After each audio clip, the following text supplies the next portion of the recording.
There we go. Okay, so Michael the Comic Nerd here. Grant's with me today. Yo. We just got out of The Great Gatsby. Good fucking God, that was boring. Fuck, where do we even start? My lack of words say it all. Well, he's not screaming, so it's not that bad, but... Yeah, it's not Scary Movie 5. Oh, God. Oh, okay. God, oh, God, oh, God. So, I'm trying to think of where to really start with this. I think I almost fell asleep about at least 3 times. If not more. It's just really fucking boring. It should be interesting. It's based on a classic novel. You'd think there'd be more interesting parts to it. I mean, you can tell the parts are written that are taken right from the book because of the clearly the most smartly written parts in the whole fucking movie, which is mostly the narration to my Tobey Maguire, who could have not said this any more monotone than he did. No, he could have. He could have been doing it via Spider-Man. Fair point. Even that was more interesting, at least.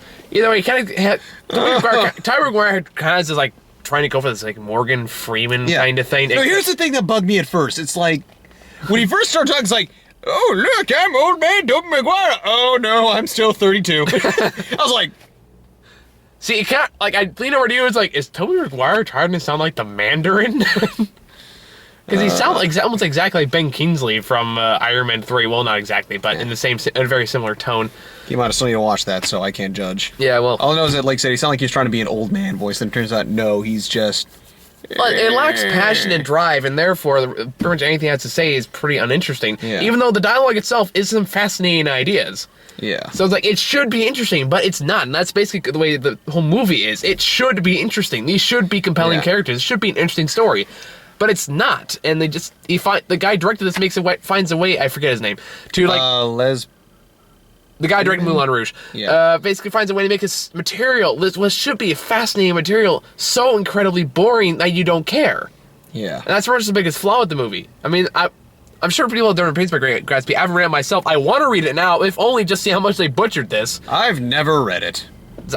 I know this, they made a point of shoving the cover of the book down your face, at least on 10 different scenes in the fucking movie.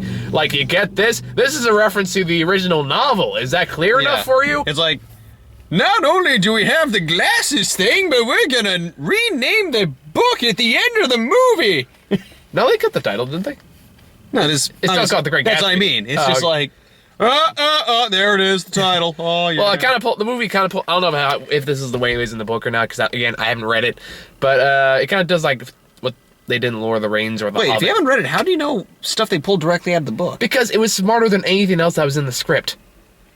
Have you thought that maybe it's just one of those moments where the writers had competence? No, I doubt it, because the guy who directed Moulin Rouge also wrote the screenplay, so... And if you can write a script based on the chorus of famous songs, chances are you just stole the lines right from the book. Good point. So, that's my logic process, because he's not this smart. He's not smart enough to write this dialogue. Yeah. Or at least the narration. So that's how I know. And you can confirm or deny in the comments if you've actually read the book. But, it kind of starts out like kind of pulling a Hobbit, where you see like the character narrates him to a psychiatrist, and he says, well, you should write about it. And it's like, oh, what shall I write? Oh, I'll know, write about the story of Gatsby, and that's pretty much the main... That reminds me, I found it funny how he was narrating over himself in the present. He was, wasn't he? Yeah, it's like, then I'll tell you the story. And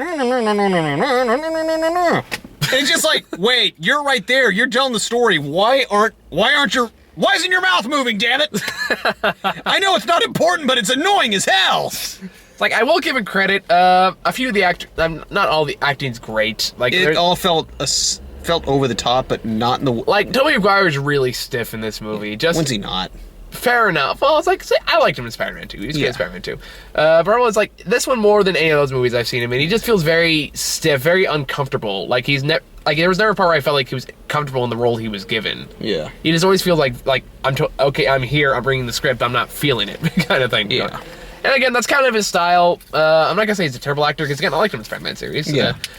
Say what you will about Spider-Man 3. But that's a whole other topic. Oh, indeed. I still say there were some good parts of Spider-Man 3, but that's a whole... Fun fact, that movie actually puts me to sleep. Really? Yeah. I tried, like, on 2 separate occasions, I put it on, I just... Well, I can't say I blame you. But anyway, It's like, and then you have the girl play Daisy, who's the Carey Mulligan. Carey Mulligan, and she was pretty good, I thought. Well, not great, but... Well, as I said, everyone had, like, this smidgeness of over-the-topness to them. And, like, it wasn't the point where, like, it was just... It wasn't large enough that it was enjoyable. It was, like, it was that smidge was just, like, it was kind of annoying. Mm-hmm. I'll agree on that. Can we at least agree that Leonardo DiCaprio was really good? Yes. Okay, because he was the best part of this movie. Oh, yeah. When the parts with him in it and they focus on him, it's actually kind of interesting. Well, I use the term loosely. Fair enough. As far as the rest of the movie goes. But it's like, that's probably what's like, out of all the other parts in this movie, this is the parts I find the most interesting. Like, granted, that's not really saying much, mind you. Apparently, someone is in trouble in here. But, no, it's out there. They're after me. Okay, anyway. But here's the problem. The first hour and a half, at least, was nothing but exposition. It's like... There was a lot of it. And it wasn't like... I was laughing at just like... It's like, for some reason, he just started talking about the past. I just went, that's what everyone's been doing! Everybody! Well, the one thing that pissed me off, this is not necessarily about the movie, but in the theater we went to go see this in, up until the trailer started, there was nobody else in this fucking theater. And we thought, oh, thank God. There's nobody in here, we can be loud, we can be assholes, we can, like, make fun of the movie the whole time. And then the last minute, some fucker comes in, I'm like, I was mad he fucking stayed. Actually, there are two other people that came in. Yeah, there's only, like, 3 other people besides us that went to go see this movie. And I was so mad they stayed. I was tempted to get each of them, like, $20 just to leave. Yeah, it was like, it's one of those movies where, like... It's more fun to riff than it is to watch. Yeah. It's like one of those things where, like, I was falling asleep because I wanted to say a lot of shit out loud. Yeah. I just like, oh my God, this movie's boring and I can't find means to entertain myself. Well, even then, you and I pretty much just kept leaning over each other and just making shit talk the entire fucking time we were making fun of this thing. Yeah. Like, okay, we should probably talk about some of the character issues, which will lead me to one of the other better jokes I had. Fair enough. Yeah, just also, like I said, the characters are kind of uninteresting, and even they're either uninteresting, kind of just not good people, or both. I still thought Gatsby himself was a fairly... Yeah, he was the only good person. Yeah, like he was actually the only fairly interesting character in the movie, I thought. Well, even then, it's like, he wasn't really interesting, but at least he was likable. Well, it's the way he presented himself. Exactly. Like, you believed what he was going through, even though the material, again, isn't great. It's not great stuff, at least, I'm sure the book is far more interesting, but... Basically, what the screenplay is, like, for what he's given, I thought he did a very good job with the material. Like, even like his nerves about seeing Daisy. What the story, the story of the movie is basically, there's this mysterious man named Gatsby that nobody has ever, like, really seen or talked to or interacted with at all, except for Tom McGuire's character. And that girl who apparently met him before. Oh, yeah, and her, too. It's like... She didn't really play that big of a part, really. She was just kind of there. Anyway. Yeah. And then she just kind of... disappeared after Tobey Maguire said one comment. Yeah, and then he's like, I want a break from all these people. I'll take that as a personal insult. Walk. Okay, so what it is Tobey Maguire is cousins with a woman named Daisy who lives right across the right across the bay from him. Whatever. Small comment. Yeah, the kind of incestuous jokes between them. How many times do we have to talk about incest on this fucking show? I'm sorry, but you know what I'm talking about. I do, and I'm not mad at you. I'm mad that I have to talk about it again. Because I had to talk about this. I had to talk about the big fucking wedding. And yes, there's incest in the big wedding. Oh dear. Yes, and it's one of the main romantic subplots. Watch the review. Anyway. I don't want to anymore. It's like Topher Grace hooks up with his, like, adopted brother's sister. That's a technicality, but it's still, you can't really know. Yeah. So, yeah, let me go over the story, and then we'll get into that a little bit, because I want to keep going. At least that Brady Bunch movie made fun of that. Okay. Let's see how the rest of development comes out. Anyway, where's it going with this? Yes, we're talking about Tobey Maguire's cousin lives across the bay from her with a big rich family. Some guy named Tom we think who's from the Phantom, although we have no way for me now at the moment. Well, I could look it up. I'm too lazy. Yeah, but you said he was the jerk in Moulin Rouge, wasn't he? Was Tom Buchanan? Isn't that what you said? No, I didn't. I don't think it. Oh, and I was talking about the guy that was in the talking about the guy from the trailer, and we'll get to him. I was talking about the guy who was in the trailer for the racing movie with Chris Hemsworth. No. Or the other race car No, driver. you said that was in Glorious Bastards. Yeah, I never mentioned him being the jerk in Moulin Rouge. Yeah, you did. You mentioned the guy who played Tom Buchanan to be the jerk in Moulin Rouge. It was like, oh, leave it to the jerk from Moulin Rouge. I don't remember all the comment, but I remember you said it. Oh, that's not important, because this movie sucks. Well, not sucks, but... Now it's going to bug me, because I have no recollection of saying that. Okay, you talk. I'm going to look things up. Okay, then. Okay, so he lives across the bay from her, and of course, he's actually next door neighbors to Gatsby himself. Now, it turns out, Gatsby's been watching, what's his name, Calloway? Caraway, I was close. He's been watching him for a long time, and eventually invites him to his house to these big, huge parties he has every weekend. Now, as it turns out, Leonardo DiCaprio, who plays Gatsby, actually knew Daisy back in like 5 years beforehand, and of course they were in love, and of course he's basically been throwing all this for her. He tries to get his attention, blah blah blah, and then of course he eventually tries to hook up with her again, and that's pretty much where the story goes from there. Do we know who he is? Yeah, Joel Edgerton. And he was in Zero Dark 30, Warrior, apparently Star Wars Episode 3, which no one cares about. Yeah, they're re-releasing that later this year. Yeah. I'm probably gonna have to go watch it. Hey, he was in The Warrior? Oh, okay. Yeah, he was the guy opposite of Tom Hardy. Okay, there you go. I don't remember the Moulin Rouge comment. Anyway, that's not important at this point. So at one point during the movie, the one we're talking about, where the possible incest comes in, is in order to get Daisy over to meet up with Gatsby again, Tobey Maguire invites her over to his house for tea. And in which case, he comes out the door. Well, even then, it's not just that. The part was like, it's like, why'd you want me to be alone? Because you love me? Then she shows up and... Yeah. So, and then, of course, he shows up and then it's blah, blah. It's kind of creepy implications in a key point. It's just the dialogue in general between, it's like, the way she says, my darling, not just darling, my darling.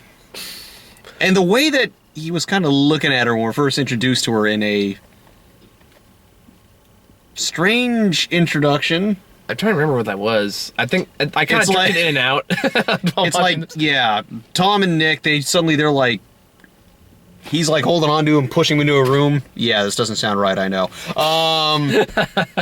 But then they're in this sheer curtainy room where there's nothing but... Oh, that fucking room! God damn... Okay, I forgot about that shit. There's a part where, it was kind of ironic because you were like saying the parts like where he meets up with Tom's character, who's basically this big rich guy's like, come in, you must party with us, blah blah blah blah, and he shoves him in the room, and then he makes him feel like it's getting a little gay in here. And then you get in this big room where there's curtains wafting everywhere, and you hear two women on the couch going, oh, and I'm like, well, this got interesting.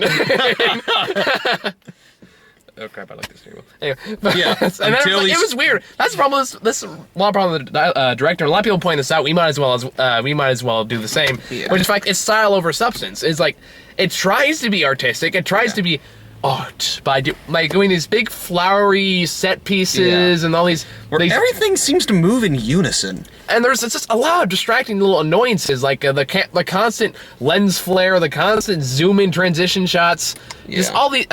Thankfully, it's toned down towards the end, towards the third act. Yeah. But up to that, I was like, this is getting really annoying and really disorienting because we had to see this in 3D because it was the best convenient time. But it got really obnoxious and it just got really annoying. The problem is like the words kept popping up that he was writing, kept popping up on the screen. Just a lot of needless, artless direction that added nothing to it. Take a page from Max Payne 3 on how to splatter words on the screen. It's a game. I know, it's a game. But basically, I don't want to say I haven't seen it, but it's like, oh wait, we're talking about games. Right. The thing was pretty much a movie, though. I'm not gonna lie. Fair enough. Here's the thing: it's like this seemed like a perfect. This kind of like we were talking about how it was like Pain and Gain.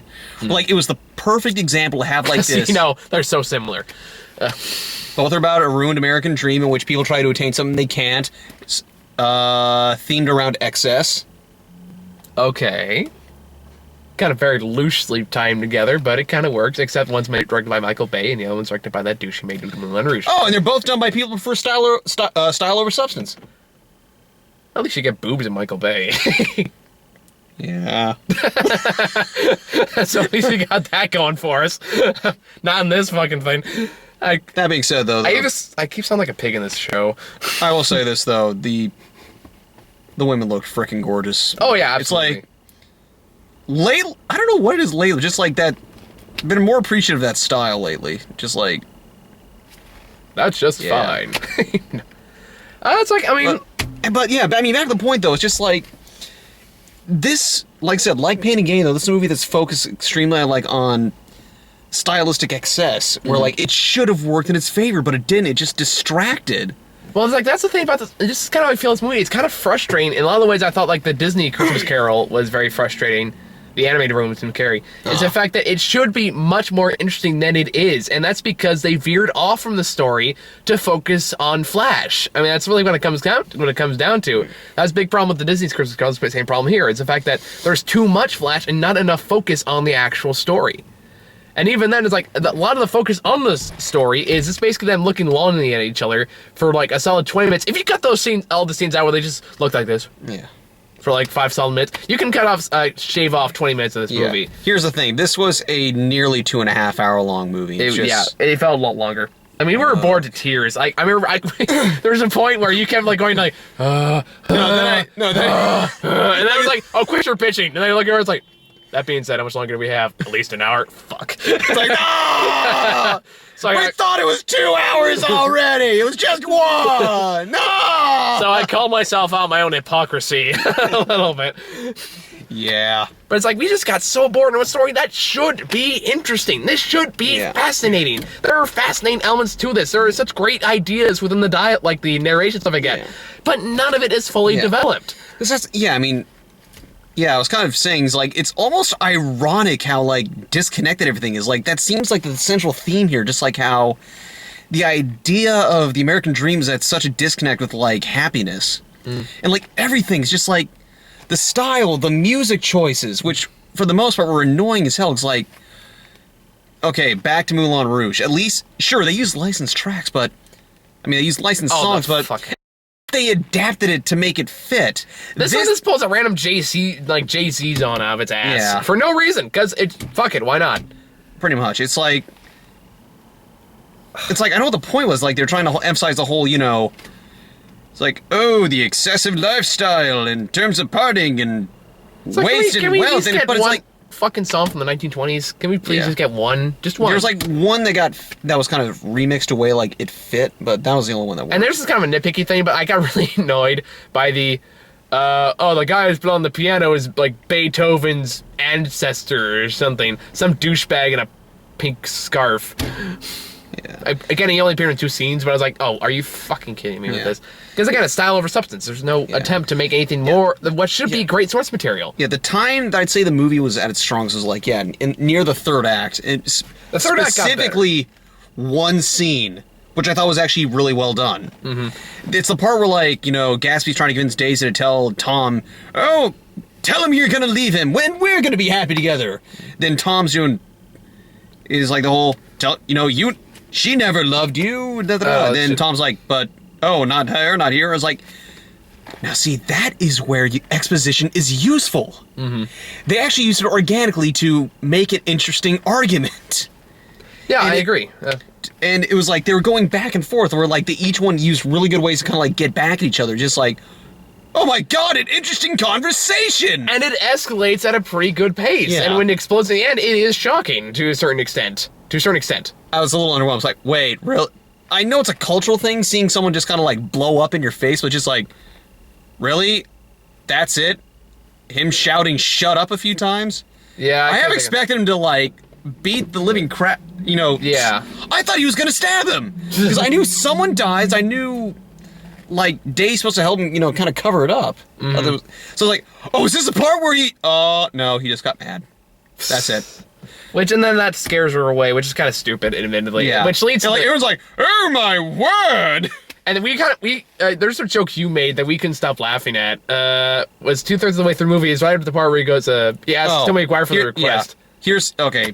Remember that little thing where I mentioned how the character's just really not that likable? Yeah. Where it's just like, and God, there were like a few things just bugged me, like people saying, "Oh God, what we're doing is so wrong," even though you know someone else is doing some messed up crap as well, or.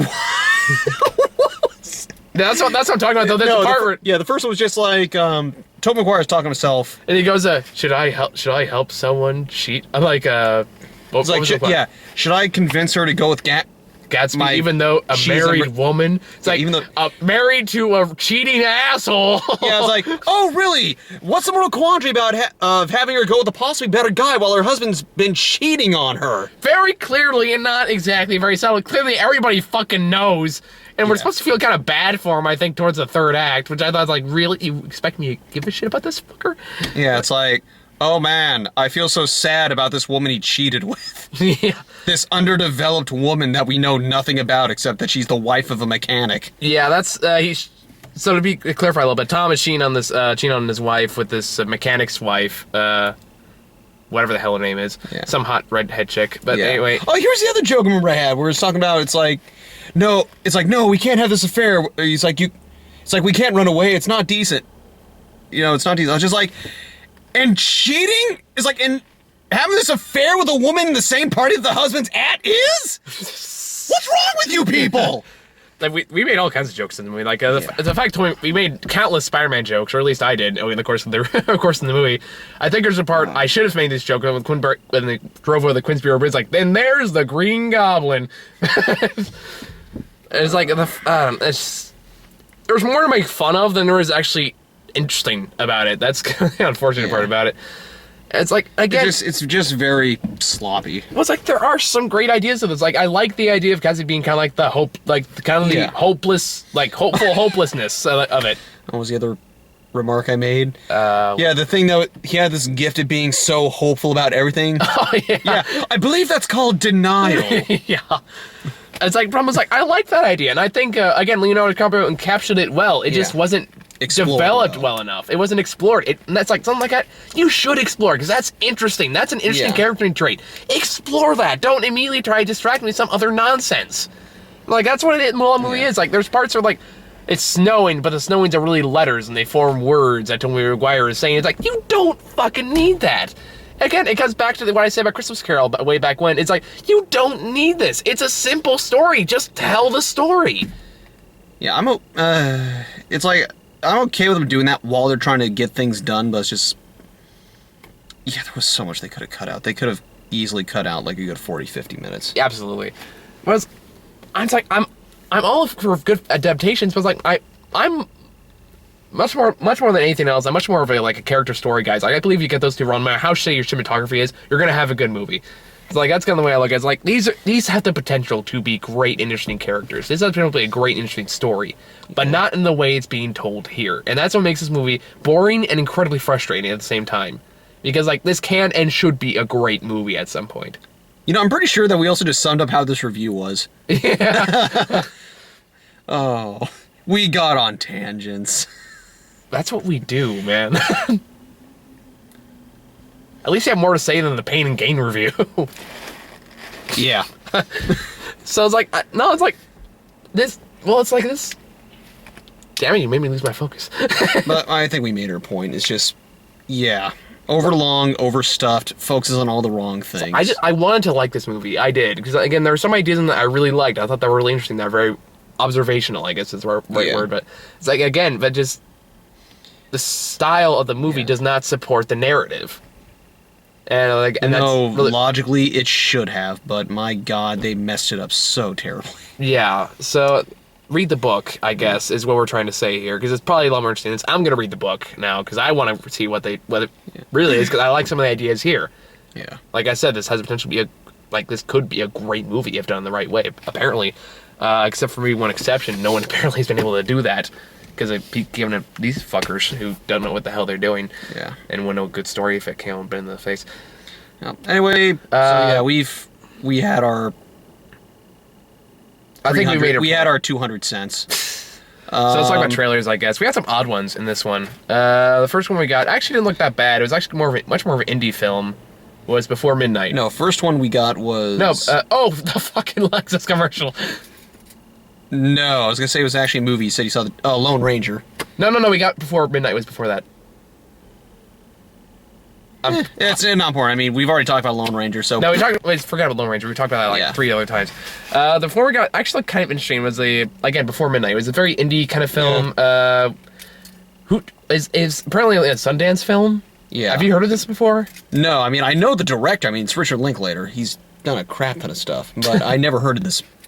I never heard of this movie until now. It looked kind of interesting, at least from a simple indie standpoint. I mean, like, the characters look interesting. It looked like it had potential good drama. Yes. Some cliched lines. So I'm assuming, they mentioned the sequels, before sunrise, before sunset. I swear to God, I'm about to go to a Fiddler on the Roof joke again. But it's hard to be Jewish. Community Are you joke. Jewish? No, it's Community reference. Oh, okay. You don't watch Community, do you? No, I do. I love that show. Although I did miss a good majority. We're going on tangents here. It's what we do, man. Come on, we gotta kill 30 minutes somehow. Yeah, basically. I'm kidding. Relax. But basically, it's just it looks like kind of a couples retreat movie, but it could be good. It could be entertaining. Yeah, I mean, Ethan Hawke. I at least have faith in his acting abilities, and Richard Linklater. It's like, the worst movie of his I've seen was A Scanner Darkly, and even then that was an okay movie. Okay. We had that one, and of course we had Lone Ranger, we've talked about before. I'm pretty sure both of us said our piece about that one, so no point in going to that one. Rush. That one looked a little odd.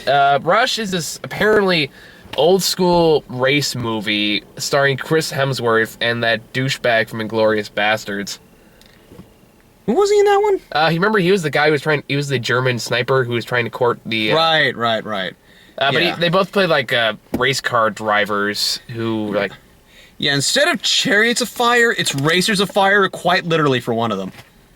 Yeah, pretty much. What was the joke he made? Like, Thor's turned into the Human Torch at one point. Well, it's more like... Well, after I realized who it was, it's more like Thor got joined by the Human Torch. Fair enough. Oh, that poor bastard. So it's like, I don't know, like, it looks kind of, it looks almost, it reminds me of Seabiscuit, oddly enough, and like all the way it's styled and filmed and all that stuff. It looked very similar. Yeah. Except one's about cars, one's about horses.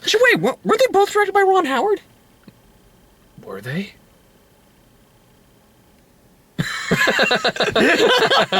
That was an odd little moment we just had. Yeah. Actually, I think it was, though. That kind of makes sense now that I think about it. It's like, everything falls into place. Okay. And then what was the last one we got? I can't remember. It wasn't Fast and the Furious, which is a surprise, because I've gotten that in every fucking movie I've seen.